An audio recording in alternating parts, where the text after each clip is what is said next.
Amidst the darkness of night, a boisterous camp celebrated the passing of another day. Jubilant laughs echoed across the open countryside, reverberating off the abandoned houses nearby. Men and women, young to old, dragged tables and chairs out and set them in groups.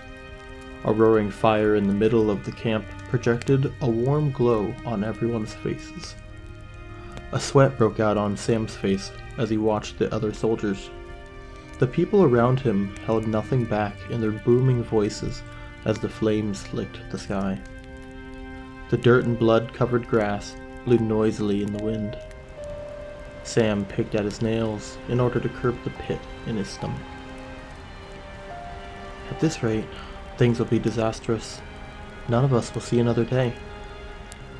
With his thoughts in a panic, Sam intended to get answers. Urging his jittering legs forward, Sam made his way over to a table of veterans. The warmth was overwhelming in the center of the camp. The veterans at the table didn't seem to mind as they downed their drinks. Face tight from the warmth of the fire, Sam hovered near the table. Excuse me," interrupting Sam, an older man with a short cropped blonde hair noticed him. "What's wrong, kid? Can't find a drink?" The wrinkles on his face creased as he grinned. Standing up with a grunt, the older soldier walked over and passed Sam a freshly poured cup of the liquid. "Sir, Cutting Sam off again, the older soldier nudged the mug into Sam's chest. "Drink this and sit down. Tell me what the problem is." The older soldier's voice was noticeably more sober. The three other soldiers at the table all shared his age, and they too gazed at Sam, waiting for him to sit down. Sam and the other soldier sat on the amber-hued old wooden chairs. After taking a deep swig of the sweet, fiery rum, Sam set down the mug on the scratched raw wood table and began to speak. "I'm worried that we're too unprepared in the case of an attack. How can everyone forget themselves on the battlefield? Does no one care for their lives here?" The words spilled out of Sam's mouth, loosened by the dizziness in his head. The other older soldier smiled and loosened his shoulders.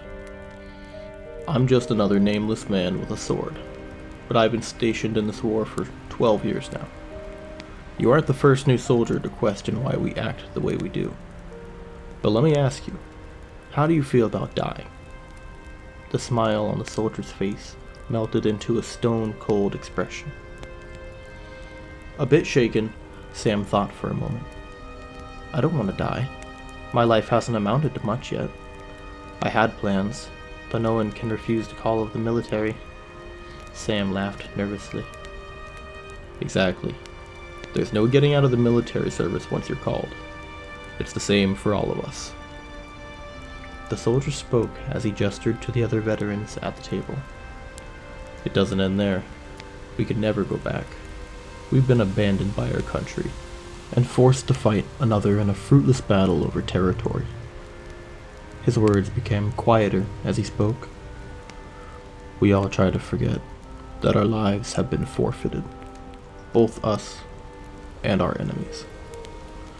Neither of us will take away the last joys in our lives. That's why neither of us will attack at night." The soldier's expression dimmed as he stared into his mug. After a moment of silence, he lifted his head up and continued. "There's no point in wallowing in misery or fear. We're stuck here, just as our enemies are stuck here. All we can do is hope that someday we can break free from the chains of conscription and live how we please. Until that day, fight, drink, and forget with us." The soldier lifted his mug to his lips and said no more. Sam, with his dreams of going home crushed, forced a smile. He lifted the deathly sweet rum to his lips and drank.